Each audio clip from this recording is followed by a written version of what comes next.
August 16, 1940, RAF Ventnor, Isle of Wight.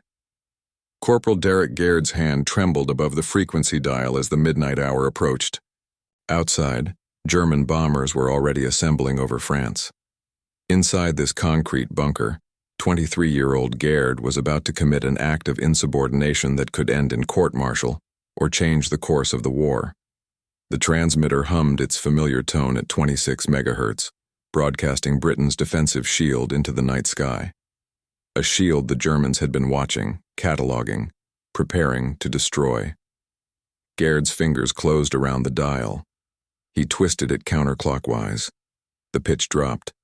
The frequency fell to 13.5 megahertz. Before we continue, if you're finding this story as fascinating as we did researching it, hit that like button and subscribe so you never miss these untold chapters of history. Drop a comment below telling us where you're watching from, whether you're in London, Los Angeles, or anywhere in between. We love hearing from our community across the globe. In that moment, as the frequency stabilized at its unauthorized setting, Garrard realized something that would haunt him for the next 72 hours. If he was wrong, if German bombers penetrated undetected because his radar had somehow failed, every death would be his responsibility. But if he was right, he'd just made the most sophisticated intelligence-gathering network in Europe completely blind. The Germans had been listening since February.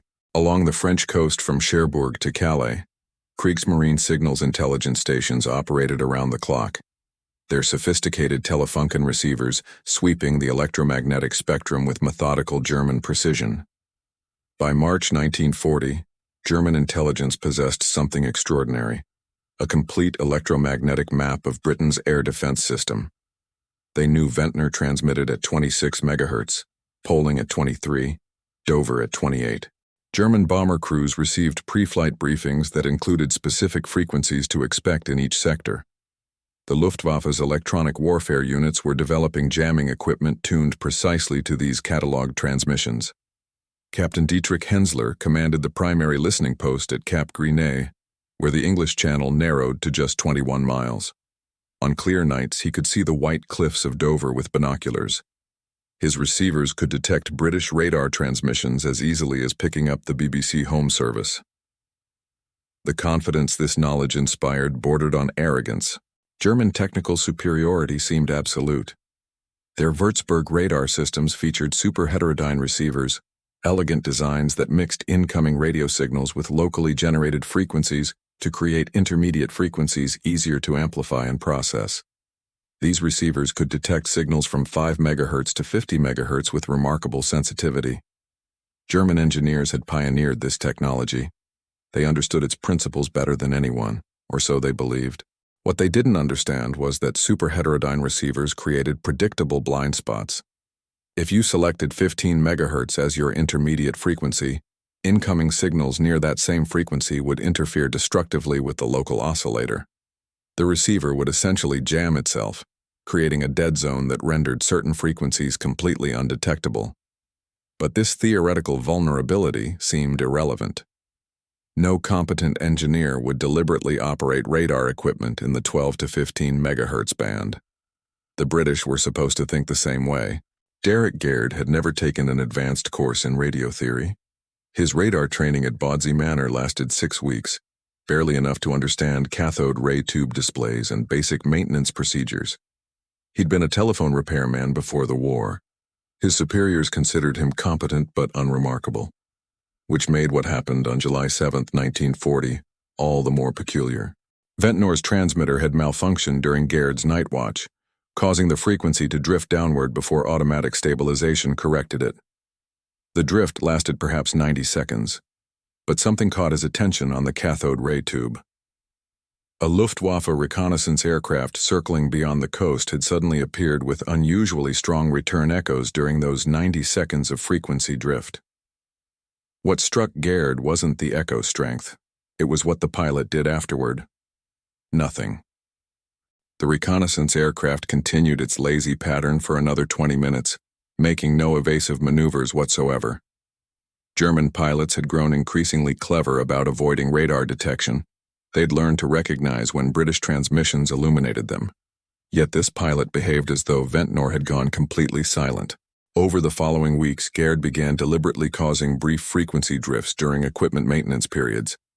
Nothing sustained enough to violate protocols, just momentary drops into the 12 to 15 megahertz range while he supposedly checked transmitter calibration. The pattern repeated itself with disturbing consistency. Every time Ventnor's transmission dropped into that lower frequency band, German reconnaissance aircraft showed no recognition of being illuminated. By early August, Garrard had logged 11 separate incidents in a private notebook he kept hidden from superior officers. The data suggested something extraordinary. Luftwaffe reconnaissance flights could detect British radar at all standard chain-home frequencies between 20 and 30 megahertz, but appeared completely blind to transmissions below 15 megahertz. It was as though German listening equipment had a dead zone in that specific band. The physics made no sense to Garrard. If German receivers could detect 26 megahertz transmissions, they should easily detect 13 megahertz transmissions. Yet the evidence contradicted every logical assumption. Garrard consulted a civilian radio engineer named Harold Matthews who worked at the Ventnor telephone exchange. Matthews explained superheterodyne receiver design, the technology everyone assumed German listening posts employed. The problem, Matthews suggested, was that superheterodyne receivers created predictable dead zones. If German equipment used 15 megahertz as their intermediate frequency, then incoming signals near that same frequency would interfere destructively with the local oscillator. British radar transmissions at 13 to 14 megahertz might fall directly into this blind spot. When Garrard finally presented his findings to Wing Commander Peaton on August 12th, the response was precisely what he'd feared. Peaton listened politely, examined the handwritten logs, then set the notebook aside with barely concealed skepticism. The Wing Commander's objection was straightforward. If German radar technology was sophisticated enough to detect British transmissions across the entire operational spectrum, it was absurd to suggest they'd built receivers with massive blind spots. The resistance wasn't merely technical, it was psychological. By August 1940, Britain's military establishment had developed enormous respect for German technological capabilities. The Luftwaffe's combat performance over France demonstrated tactical sophistication. The idea that such a formidable military machine would deploy signals intelligence equipment with exploitable flaws contradicted everything British officers had observed. Senior engineers at the Air Ministry were particularly dismissive when Peaton forwarded Garrard's report upward. Chain home stations were ordered to maintain assigned frequencies precisely because those frequencies had been carefully selected for optimal performance characteristics. What these engineers failed to grasp was the unique position Garrard occupied. Unlike planners studying technical specifications in London offices, Garrard watched German aircraft respond to British radar in real time. Night after night, he'd observed the same pilots exhibit completely different behaviors, depending solely on transmission frequency. The pattern was too consistent to dismiss as coincidence. Garrard made his decision on the evening of August 15th, hours after receiving word that his frequency theory had been officially rejected. He'd spent the afternoon shift watching German reconnaissance flights probe the channel approaches, knowing those aircraft would soon guide bomber formations toward British targets. The corporal understood military discipline. He'd face court-martial for what he was about to do, but he also understood that correct frequencies mattered more than correct paperwork when fighter command needed every possible advantage. The plan required accomplices.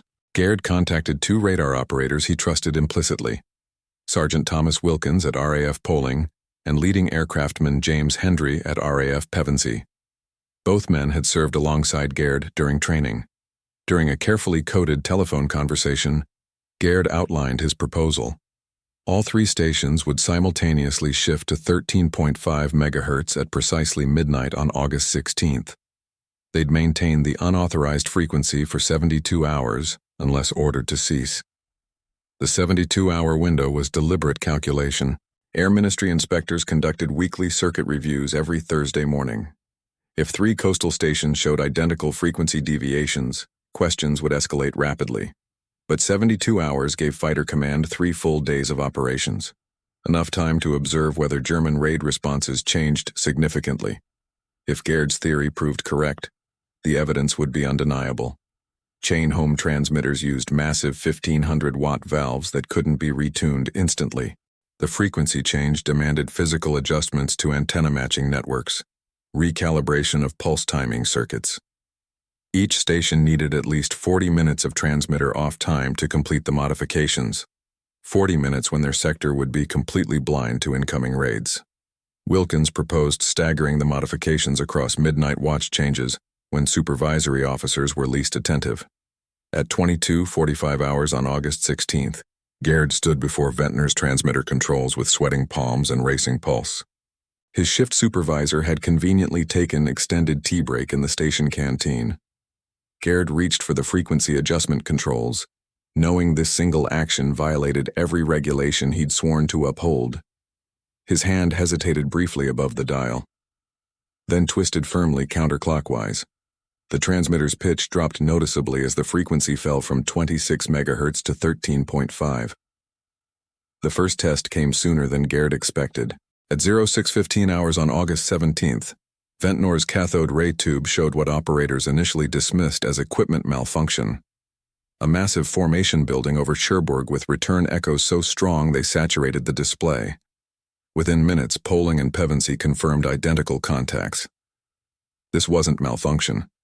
This was the largest Luftwaffe formation anyone had observed since Adlertag commenced 4 days earlier. Over 80 Junkers Ju-87s and Dornier Do-17s assembling for a coordinated strike. What made this formation particularly significant was German behavior during assembly.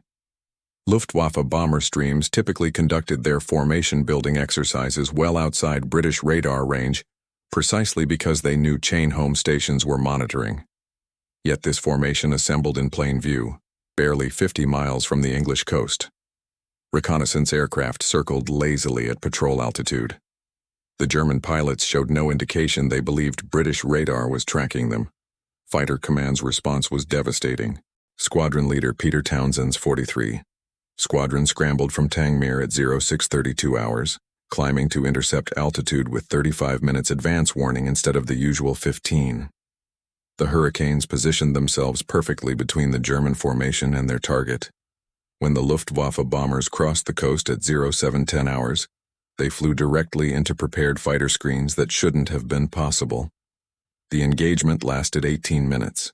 German bomber crews expecting surprise advantage instead found themselves under coordinated attack from multiple squadrons that had achieved ideal altitude and position. Townsend's after-action report noted something peculiar. German fighter escorts seemed genuinely shocked by the intensity and preparedness of British response. By 07:30 hours, the Luftwaffe formation had fragmented completely. 9 German aircraft went down over Sussex. 14 more sustained damage severe enough to abort their mission. Fighter Command lost 2 Hurricanes, both pilots bailing out safely. What struck Garrard was German confusion throughout the entire contact. Luftwaffe radio intercepts revealed pilots reporting that British radar must have been offline because no jamming warnings had triggered in their cockpits. German electronic warfare equipment designed to alert crews when British radar illuminated them had remained silent throughout the approach. From the Luftwaffe perspective, they'd flown through a radar blind zone, yet somehow encountered perfectly positioned fighters. The pattern repeated itself throughout August 17th and 18th. German formations that should have achieved tactical surprise instead met prepared defenses at every target approach. By August 19th, Luftwaffe operational reports began documenting an unexplained phenomenon. British interception success rates had inexplicably increased 40% across the Central Channel sectors. German bomber crews returning from raids reported that Fighter Command appeared to possess supernatural advanced knowledge. What they didn't realize was that supernatural knowledge had a perfectly mundane explanation. Captain Dietrich Hensler supervised Kriegsmarine's primary signals intelligence station at Cap Gris-Nez, where sophisticated telefunken receivers had monitored British radar transmissions since February 1940. But on August 20th, 1940, Hensler's report contained something unprecedented. 3 coastal stations had simultaneously vanished from German monitoring logs, whilst British fighter direction quality improved dramatically. Ventnor, Poling, and Pevensey had simply stopped transmitting on their catalogued frequencies between August 16th and 19th. German receivers heard nothing but background noise, where powerful radar pulses should have been saturating their equipment. Yet Luftwaffe pilots reported fighter interceptions that unmistakably indicated active radar guidance. The contradiction defied every principle of German signals intelligence doctrine. Hensler's initial hypothesis was equipment failure. Perhaps British transmitters had malfunctioned. But the precision of British fighter direction during this period ruled out primitive methods. By August 23rd, Kriegsmarine intelligence officers were considering more disturbing possibilities. Perhaps Britain had deployed an entirely new radar system, operating on frequencies German receivers couldn't detect. The problem with this theory was logistics. Building new radar stations required massive antenna towers, extensive electrical infrastructure, months of construction that German reconnaissance flights would certainly have photographed. Intelligence reviews showed no new installations whatsoever. A third hypothesis emerged from Telefunken engineers who examined Würzburg receiver specifications. These engineers noted that superheterodyne receiver designs inherently created blind spots at frequencies near the intermediate frequency stage. If British stations had shifted to transmit between 12 and 15 megahertz, the transmissions might fall into precisely the dead zone German equipment couldn't monitor. This explanation was immediately rejected by Oberkommando der Luftwaffe intelligence staff. The rejection wasn't based on careful analysis, but rather institutional pride. Accepting that German receivers had exploitable blind spots required acknowledging that Telefunken engineers had made fundamental design errors. It suggested British radar operators understood German equipment vulnerabilities better than German designers understood their own technology. Instead, German intelligence settled on a more palatable explanation. Atmospheric anomalies were temporarily disrupting signal propagation. Orders went out to Luftwaffe crews emphasizing continued vigilance with assurances that the temporary atmospheric difficulties would resolve shortly. They wouldn't. The truth emerged in a freezing warehouse at Farnborough in February 1945, where British technical intelligence officers had assembled captured German radar equipment for systematic examination. Squadron leader Reginald Jones, leading the analysis team, discovered an engineering embarrassment of extraordinary proportions. The Würzburg receivers employed superheterodyne architecture, exactly as Harold Matthews had speculated back in August 1940. Telefunken engineers had selected 15 megahertz as their intermediate frequency because it offered excellent amplification characteristics. The choice made perfect engineering sense on paper. In practice, it created a catastrophic vulnerability that undermined Germany's entire signals intelligence network throughout the Battle of Britain. When incoming signals arrived between 12 and 15 megahertz, the mathematics of heterodyne mixing broke down completely. German operators monitoring these frequencies would have seen their meters peg completely, hearing only overwhelming noise. Technical documentation recovered from Telefunken's Berlin laboratories confirmed what Jones's team had deduced. German engineers had identified this blind spot during initial receiver development in 1937. The proposed solution was straightforward. German radar systems would avoid operating in this frequency range, and enemy systems were assumed to do likewise. That assumption revealed the flaw in German technical thinking. Telefunken engineers had optimized their receivers for detecting German-style radar systems. They designed equipment to monitor threats that resembled German technology. The possibility that British operators might deliberately exploit receiver vulnerabilities by operating at supposedly inferior frequencies never received serious consideration. What made the oversight particularly damaging was its systematic nature. A single design decision made in a Telefunken laboratory in 1937 had inadvertently granted Britain the ability to make its entire radar network invisible. Garrard's midnight frequency switch should have resulted in court-martial proceedings. Instead, by October 1940, the Air Ministry had quietly incorporated his discovery into official doctrine.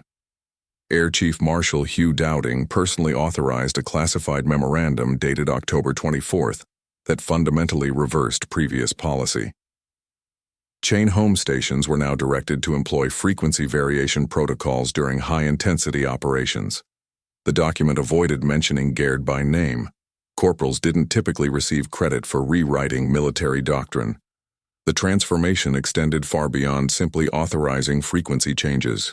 British radar development teams began designing equipment with built-in frequency agility as a core requirement. The Type 7 radar entering service in 1941 featured transmitters capable of switching between multiple preset frequencies within seconds. This represented completely inverted design philosophy. Instead of building stable single-frequency systems that enemies could catalog, British engineers now prioritized unpredictability. American radar designers adopted similar principles after December 1941. The official secrets surrounding Garrard's frequency discovery weren't declassified until June 17, 1968, 28 years after that midnight switch at Ventnor. The delay wasn't bureaucratic oversight but deliberate policy. British intelligence services recognized that Garrard's experiments had revealed a universal vulnerability in superheterodyne receiver design that potentially affected every nation's signals intelligence capabilities. Garrard received the Defense Medal in January 1946, the standard decoration for home defense service with citation language so generic it could have applied to any radar operator. No mention of frequency experiments, no reference to tactical innovation, nothing indicating he'd fundamentally altered electronic warfare doctrine. The British honor system, constrained by secrecy requirements, could acknowledge his service, but not explain why it mattered. The 1968 declassification finally allowed proper historical assessment. Military historians discovered that German interception rates had declined measurably during periods when chain home stations employed non-standard frequencies. Modern stealth technology owes conceptual debt to Garrard's fundamental insight. Understanding enemy sensor limitations matters more than merely reducing your own detectability. The Lockheed F-117 Nighthawk employed radar-absorbent materials optimized for specific frequency bands where Soviet air defense radars operated. This was Garrard's principle applied 3 decades later. Study enemy receivers, find their weaknesses, exploit mercilessly. Garrard died in 1993, having lived long enough to see his August 1940 experiments recognized as foundational work in electronic warfare theory. His obituary in the Daily Telegraph finally stated what security classifications had forbidden for decades. A 23-year-old corporal with basic technical training had outthought Germany's finest radio engineers by asking one question senior officers never considered. What if the enemy's receivers aren't as capable as we assume? That question, and the courage to test its implications despite regulations forbidding experimentation, helped ensure fighter command's radar operators could see every threat whilst remaining invisible to those who sought to blind them.